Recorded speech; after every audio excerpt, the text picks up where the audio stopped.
I was talking with the Lions in my district about my desire to receive the endorsement from California Lions for International Director, that not many people have a good idea about what the job of an international director entails.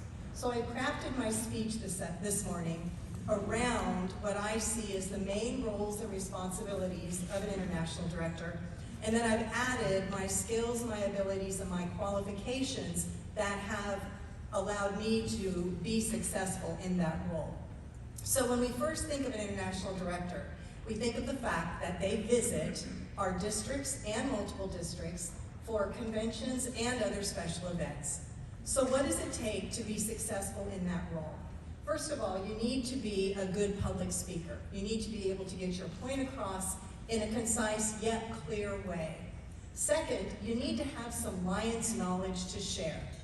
And third, you need to be willing and have the tenacity to stay up late into the night, sometimes in a hospitality room into the wee hours of the morning, talking to Lions about their successes and about their challenges.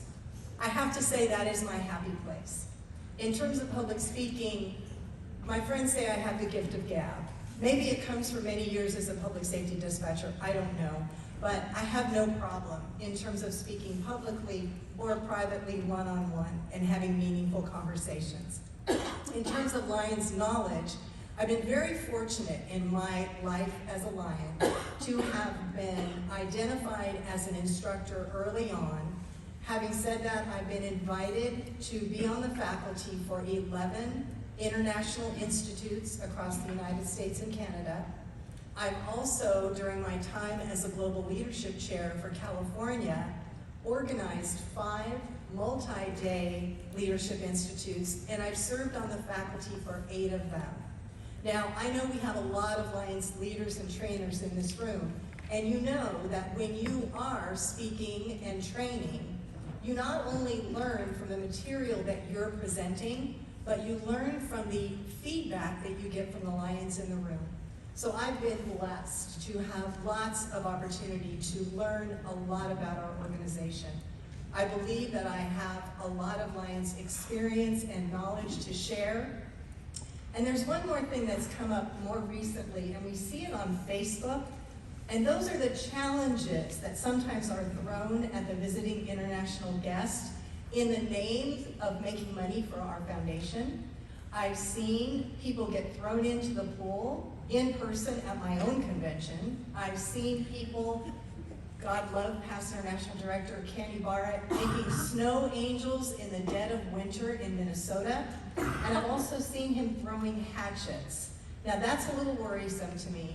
But having said that, I am ready, willing, and able to take on the challenge for the team to raise money for our foundation. So I think in terms of being someone who can visit a district and leave them richer than before I got there, I definitely can do that in more ways than one. Also, another very important role of an international director is to share the goals and mission of the sitting international president. I've been fortunate to have been asked by 2 international presidents, past International President Brian Sheehan and current International President Dr. Patty Hill, to be one of their district governor-elect trainers. These are the folks that will be training their incoming governors on the goals, the message, and the focus that that president wants those governors to have.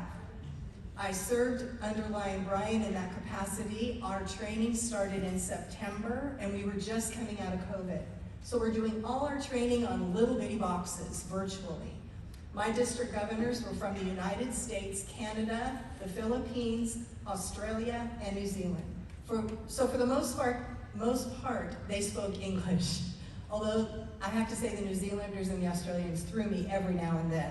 But having said that, I learned early on that we had to spend extra time because these Lion leaders came with a wealth of information to share. And how much richer were we to hear from that international experience? So we crafted our time together that way. So now fast forward to Montreal, which is where these governors came in as district governors. And they said to me, Liz, we really want to continue meeting quarterly throughout our year as governors. And I said, okay, that's fine, I can set up the meeting, but the rest is on you. So sure enough, I set up the first meeting, and what were they talking about?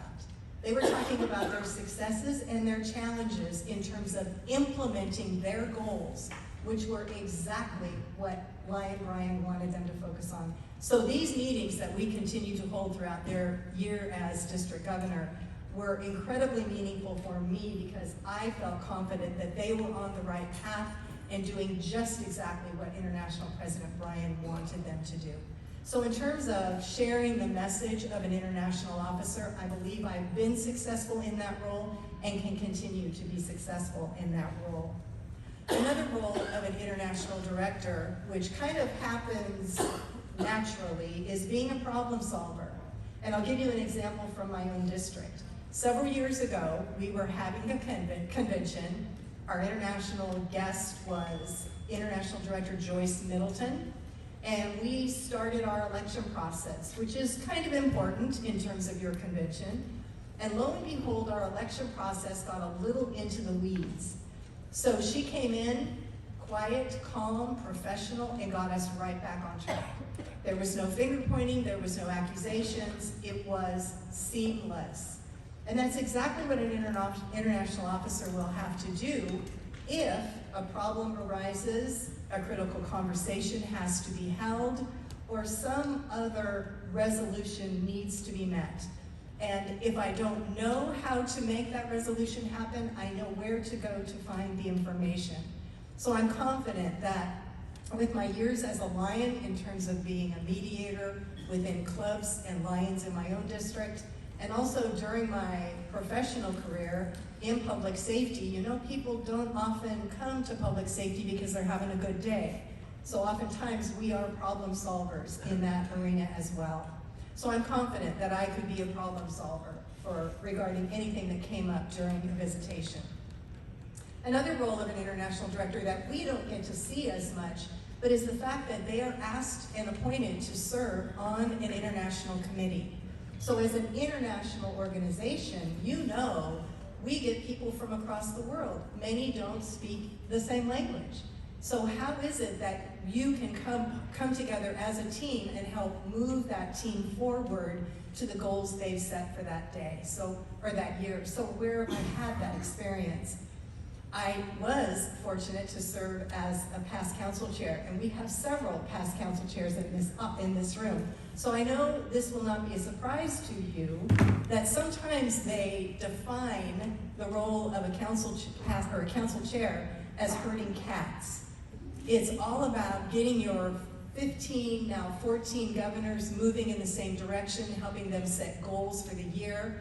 It's about overseeing the MD4 committees. It's about overseeing MD4 convention. And then also all those other duties as assigned. So I feel that our governors had an extremely successful year. One of the things they did was to focus on all of the financial accounts at MD4 and get them up to date, get the signatures on the cards, and they did that. So knowing what the banking industry is these days, that is not something to be thought trivial. So I'm confident that I could be an integral part of a committee whose members come with different ideas, different experiences, even different languages, and help us set goals and move forward. And last but not least, one of the most important, I think, roles of an international director is to be an example that we want to see in the Lions in our organization. We need to exemplify the code of ethics. We need to be a motivator, an encourager, a coach, a mentor. We need to be willing to have those critical conversations when they're called for. And we need to be able to celebrate successes and help our Lions through challenges, all in a manner that helps them be better on the other side of the problem than they were in the beginning. And I believe I've done that throughout not only my professional life, but my Lions life as well. So here's where I'm going to make a few asks of you. You've been able to hear all three of us. We all left light reading material on your tables. You're welcome to visit my website to learn more about my qualifications and my life as a Lion. My service record is there. ready for you to take a look at. Also, some testimonials from other Lions in terms of their experience working with me, or perhaps being in a training session with me. So I would encourage you to get to know all three of us. And it is critically important this year that we elect from California the most qualified of us. Because you may remember last year in Montreal, there was an amendment that passed that eliminated the requirement for a district to have 1,250 people and 35 clubs in order to put up a candidate for a consideration for international director. So now you can imagine there are a lot more Lions taking advantage of that opportunity. In fact, I had an opportunity to visit with 3 past international directors while I was visiting the Palm Springs Lions Club a couple of weeks ago, and they estimate there could be up to 40 Lions running for 5 seats at the table. In Melbourne, we will have 5 international directors come off, 6 will remain for their second year, and those 5 seats will be filled from up to 40 Lions. So our candidate has to be the most qualified and also has to be the one that our international family, our international officers are respectful of and have great confidence in. Every time I was allowed to be on the faculty for an international institute, that faculty list had to be approved by the international officers. I've been invited by 2 international presidents to take their district governors and get them ready for their district governor year. So I'm confident that I have that respect and the understanding that I can do the job of the international family. So now I'm asking you all to come to Riverside. It's going to be great fun. We already know the registration is off the charts. There's going to be many, many, many more Lions from our Lions family there. There'll be hospitality rooms, there'll be shenanigans, there'll be all kinds of stuff. Great training sessions. We get to celebrate our Academy Award nominees and winners. It's just a great time for us to come together and celebrate the year. So I encourage you to come to Riverside.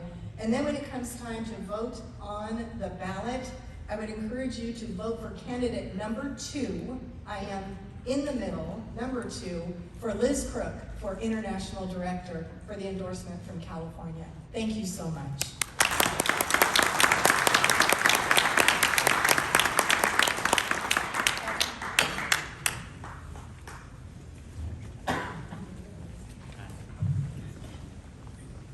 I'm going to read one of these resolutions, thanking them. Resolution of appreciation, please fill in the blank. Whereas blank of district blank has contributed greatly, so Kevin from A2, Mark from L4, and Liz from C6 has contributed greatly to the success of the district meeting held this day in Folsom, California. Be it resolved by the Lions and Leos that we truly appreciate your participation today. You've made our meeting a better meeting. And we wish you all good luck. Thank you. Thank you, Susan. Mark? Thank you so much. Yeah, thank you all, and not to derail you, but you will have a couple of minutes to talk to the candidates before you move to your forums. If you're a forum leader, please come up and see me and get your sign-in sheet. And be sure and stop and get some celebratory cake provided by our first Vice District Governor, Vicki Brady, and our second Vice District Governor, Brent Showalter. So thank you all. It's a real celebration today. All right, folks, before you all decide to take a break, and you're going to get an extra 1 minute for your break before the forum start,